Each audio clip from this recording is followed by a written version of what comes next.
یا ایھا الذین آمنوا اتقوا اللہ حق تقاتہ۔ اب یہاں پر ہمیں غور کرنا ہوگا کہ تقوی کی حقیقت کیا ہے۔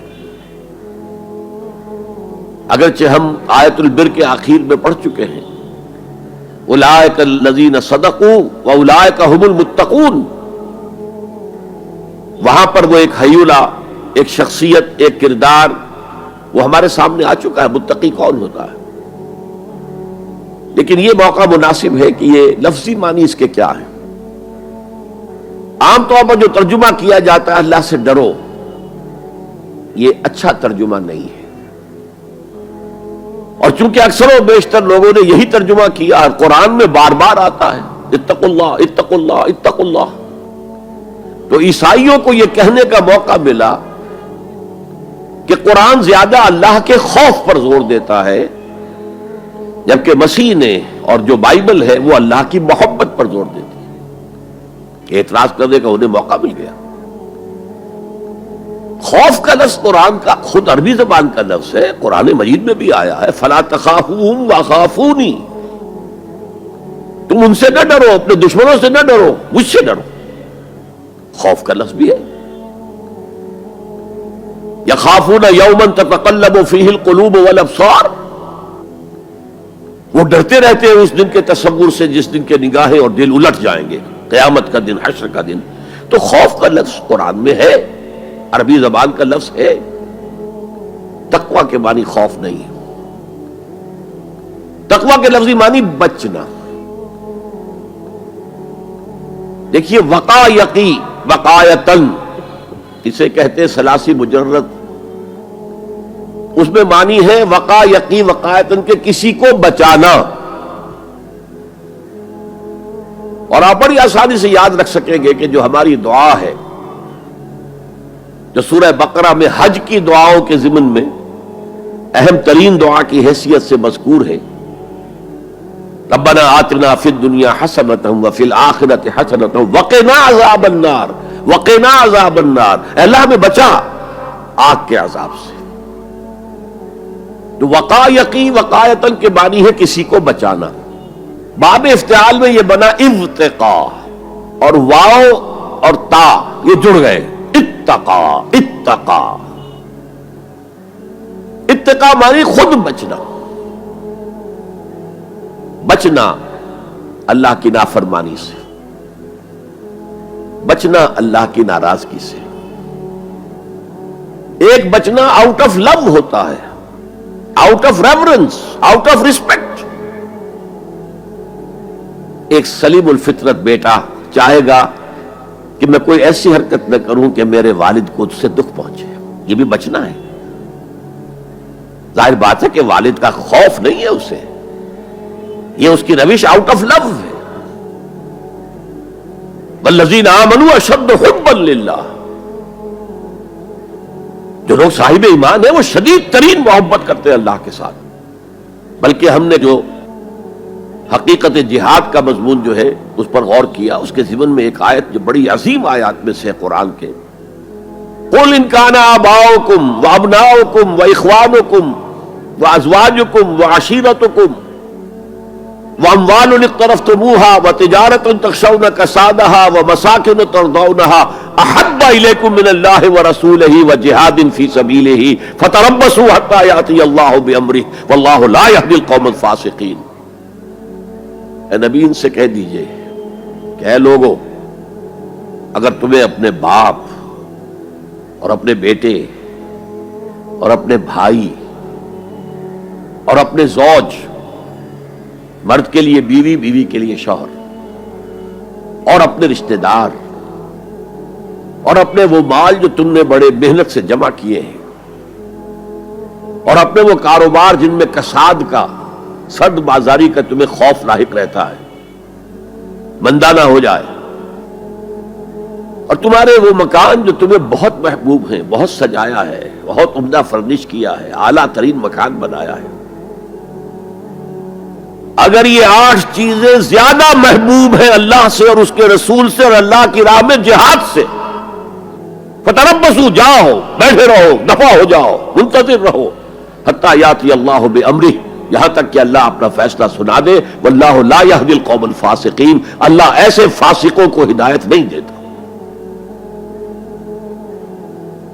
تو در حقیقت یہ اللہ تعالیٰ کی محبت کے تحت ہے کہ اللہ اور اللہ کے ساتھ جو عہد وفا استوار کیا ہے، ایاک نعبد و ایاک نستعین، کہ آدمی پھونک پھونک کر قدم رکھے، کہیں میں اللہ کی کسی حد سے تجاوز نہ کر جاؤں، اللہ کی قائم کردہ کسی حد کو پھلانگ نہ جاؤں، کہیں ایسا نہ ہو کہ شریعت کا کوئی حکم میں پامال کر دوں. پھونک پھونک کر قدم رکھنا، لو سانس بھی آہستہ کہ نازک ہے بہت کام، آفاق کی اس کارگہ شیشہ گری کا، اس روش کا نام تقویٰ ہے. دنیا کا تقویٰ یہ ہے، آخرت کا تقویٰ یہ ہے آگ سے بچ جانا. نتیجہ ہے واتقوا النار الذی وقودها الناس والحجارہ، بچو اس آگ سے جس کا ایندھن بنیں گے انسان اور پتھر. یا ایھا الذین آمنوا قوا انفسکم واہلیکم نارا، اہل ایمان بچاؤ اپنے آپ کو اور اپنے اہل و عیال کو آگ سے. تو دنیا کا تقویٰ اور آخرت کا تقویٰ یہ ہے تقویٰ کے لفظی معنی. بلکہ اس میں اضافہ کروں کچھ. ایک دفعہ حضرت عمر فاروق رضی اللہ تعالی عنہ یہ مجلس شورا میں یہ بحث چل نکلی تقویٰ کسے کہتے ہیں، ہاؤ ٹو ڈیفائن تقویٰ. سب حضرات نے اپنی اپنی رائے دی. حضرت ابی ابن کعب رضی اللہ تعالی عنہ ایک انصاری صحابی ہیں جن کے بارے میں حضور نے فرمایا ہے کہ اقرؤہم ابی ابن کعب، میرے صحابہ میں قرآن کا سب سے بڑا جاننے والا ابی ابن کعب ہے. وہ خاموش بیٹھے ہوئے سن رہے تھے باتیں. حضرت عمر نے خاص طور پر کہا ابی آپ نے کچھ نکاح فرمائے.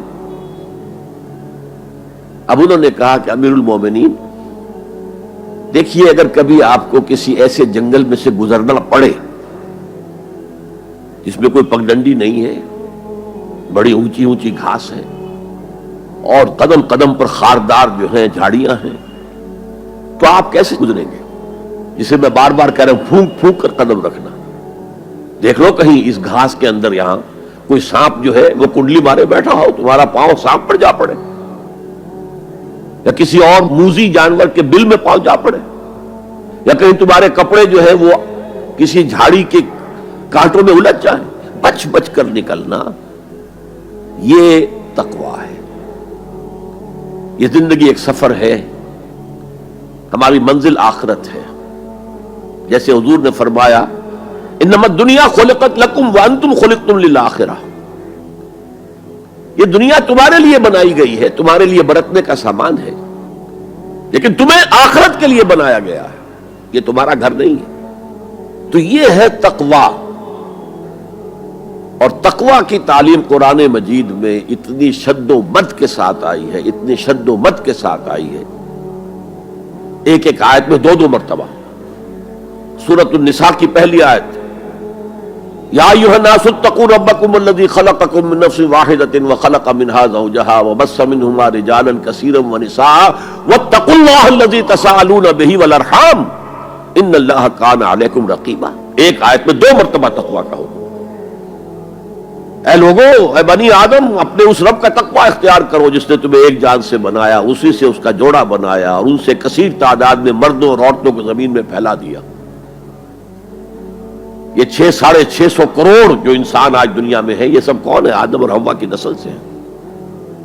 پھر اسی آیت میں دوبارہ واتقوا اللہ الذی تساءلون به والارحام، تقویٰ اختیار کرو اس اللہ کا جس کا ایک دوسرے کو واسطہ دیتے ہو. کوئی سائل مانگتا ہے تو اللہ کے نام پر مانگتا ہے. تم میں جا کر اپنے کسی عزیز سے یا دوست سے کہتے ہو کسی کام کے لیے بھائی یہ کام بہت ضروری ہے اللہ کے لیے جلد از جلد اس کام کو کر دو، واسطہ اللہ کا. یا جیسے کہ سورہ حشر میں ایک آیت میں دو دفعہ یا ایھا الذین آمنوا اتقوا اللہ ولتنظر نفس ما قدمت لغد واتقوا اللہ ان اللہ خبیر بما تعملون. اے ایمان والو، اللہ کا تقوی اختیار کرو، اور دیکھو کل کے لیے کیا بھیج رہے ہو آگے. تمہارے اعمال جو جا رہے ہیں، جمع ہو رہے ہیں تمہارے نامہ اعمال میں، وہ اعمال کون سے ہیں، اچھے ہیں یا برے ہیں؟ اور اللہ کا تقوی اختیار کرو اور دیکھو، جان لو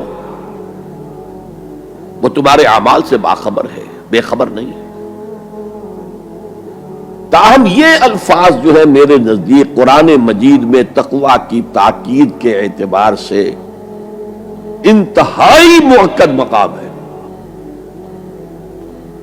جیسا کہ میں نے عرض کیا، صحابہ گھبرا گئے، حضور اللہ کے تقوی کا حق کون ادا کر سکتا؟ پھر جب سورہ تغابن کی آیت نازل ہوئی تو ان کے جان میں جان آئی. وہاں فرمایا گیا فاتقوا اللہ ما استطعتم،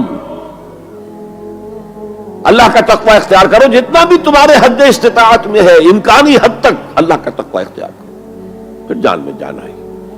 آدمی اپنے مقدور بھر اپنی ہمت کے مطابق تو کام کر سکتا ہے، لیکن اللہ کا حق ادا کرنا یہ کیسے ممکن؟